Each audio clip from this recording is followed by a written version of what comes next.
Early in the papacy of Pope Francis, as he was giving a press conference on a plane as he was returning from a trip back to Rome, a question was put to him in which he gave a somewhat elongated answer, but within that answer, he said a very interesting catchphrase that set headlines around the world, which for people for the one who asked the question, those who were of a particular agenda, pushed that in the people's eye, pushed that as an affirmation of their agenda, and a socket to anyone who might think that they would disagree with the Pope's words, while others, hearing the Pope's phrase, suddenly thought, oh dear, the Church is doomed. We have an anti-Pope who's bringing us away from the teaching of the Church and the values of Christ.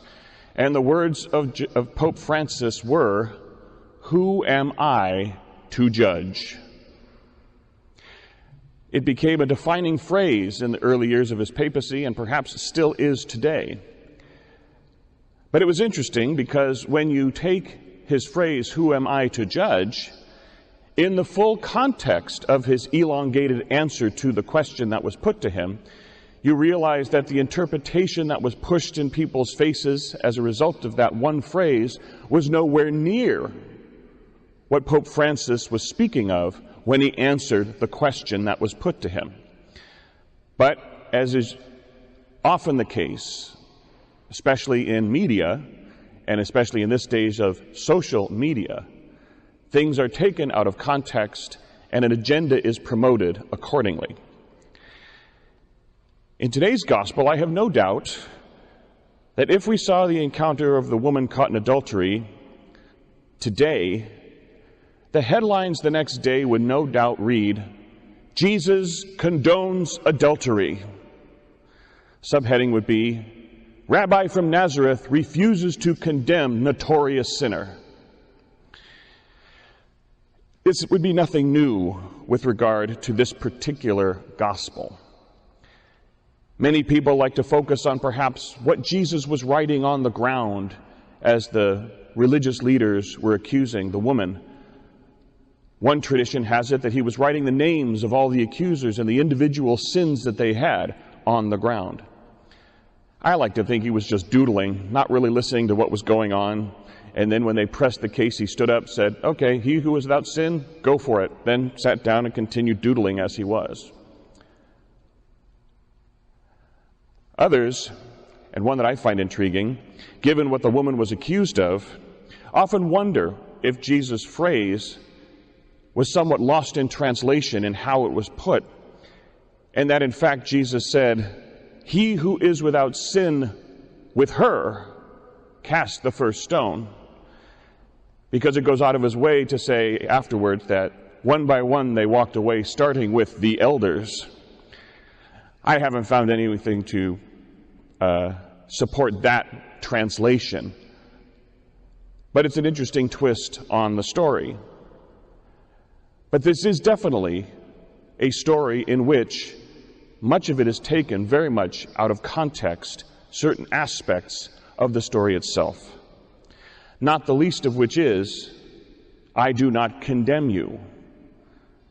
And that gets pushed as Jesus is someone who doesn't condemn, who accepts everyone for who they are. He loves everyone and will save everyone. But taken in the context, Jesus says, "Nor do I condemn you. Go and from now on, sin no more." He doesn't condemn, but there still is the admonition to turn away from sin. And a favorite phrase from this particular passage, "He who is without sin, cast the first stone," quoted constantly, usually in the context of don't ever be critical or disapproving of anyone for anything ever. Because after all, he who is without sin, cast the first stone. But taken everything in context of this passage, what is the message that is given to us? We are not called to condemn, but rather be aware of our own sins and go and sin no more. Like Jesus, we are not called to condemn, but actually look out for one another, and call one another back from sin so that we together sin no more. We don't live this life as followers of Christ as isolated individuals, but as a community of faith. We aren't there to condemn one another, but to encourage one another, bring one another to an ongoing conversion, and admonish each other, encouraging one another to turn away from sin. Something we are reluctant to do nowadays, because he who is without sin cast the first stone is usually the first thing that is said to us if we ever show any disapproval or criticism of anything toward anyone ever. And yet, Christ is calling us to something higher. We don't leave one another in a vacuum, but we share that care, that concern, and that guidance of one another, and are open to it ourselves. In the film Gone with the Wind, there's a delightful character, but one of ill repute. Her name is Belle Watling, the local madam in the city of Atlanta, and she is shunned by polite society. And on one occasion, she shows up at the hospital, the Civil War hospital in Atlanta, to offer money and a donation and her services. And when she says, well, they pretty much didn't want my services, but here's the money, she was put aside, cast away, until she encountered Melanie Hamilton, who received her money with gratitude and kindness and treated this very generous woman with dignity. Years later, Belle never forgot that. And in another very wonderful scene between the two ladies, Melanie at night is thanking Belle for taking action that saved her husband's life. And Belle said, I never forgot the kindness you showed me when I gave money to the hospital. We see very much perhaps that play in today's gospel, because we have a tradition in our church that the woman caught in adultery, even though she's never identified in the story itself, is in fact Mary Magdalene. And we have two Marys that we honor in the Gospels. One is the mother of Jesus, who's the personification of purity and discipleship and perfection. But the other Mary is a symbol of conversion, loyalty to Christ born out of conversion, from sinfulness to grace.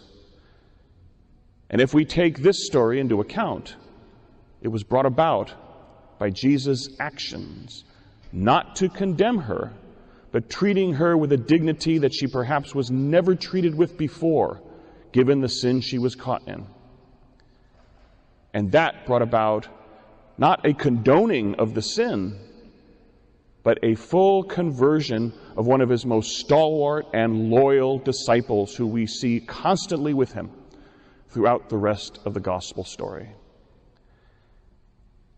Of course, that's not the actual play out in the Gospels themselves, but it's a context in which we place this story within our tradition and the tradition of one of our saints.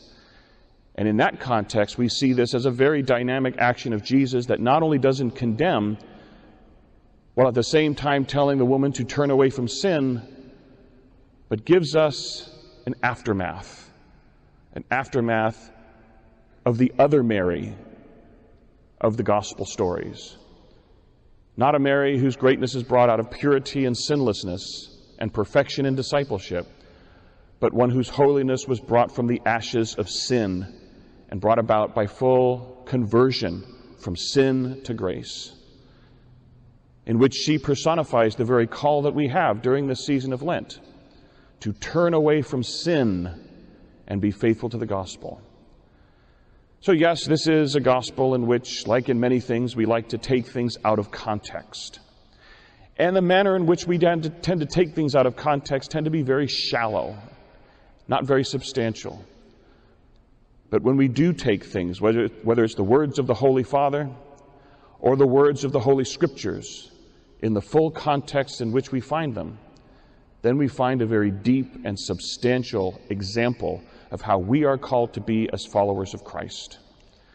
We, like Christ, are not there to condemn, but that doesn't mean it's a free-for-all. Christ is not there to condemn, but that doesn't mean he condones and appeases, because there's always for us to give to one another, as Christ gives to us, the call and encouragement to turn away from sin, to go and sin no more. And who knows what effect that will have on people when we don't condemn, show them the kindness, and serve as an example to turning away from sin and being faithful to the gospel. Let us, in these last couple of weeks of Lent, continue to examine our lives as followers of Christ, and as we prepare to celebrate that resurrection of Christ, we take the full context of our faith and the full context of the disciplines and practices we continue for these next couple of weeks, to see the substance behind them, but ultimately the call of Christ, who doesn't condemn us while we may condemn ourselves, but rather is there to call us from sin, to turn away from sin, calling us to do the same to and for one another, and in so doing, perhaps, truly feel the kindness of Christ that converts us from our evil ways, converts us from whatever sin, even the smallest ones we have, to a greater perfection of living that life in Christ, in which we can identify not just the perfection of discipleship in Mary, the mother of Jesus, but especially in that other Mary, who's that perfection of conversion, of turning away from sin and being faithful to the gospel of Christ.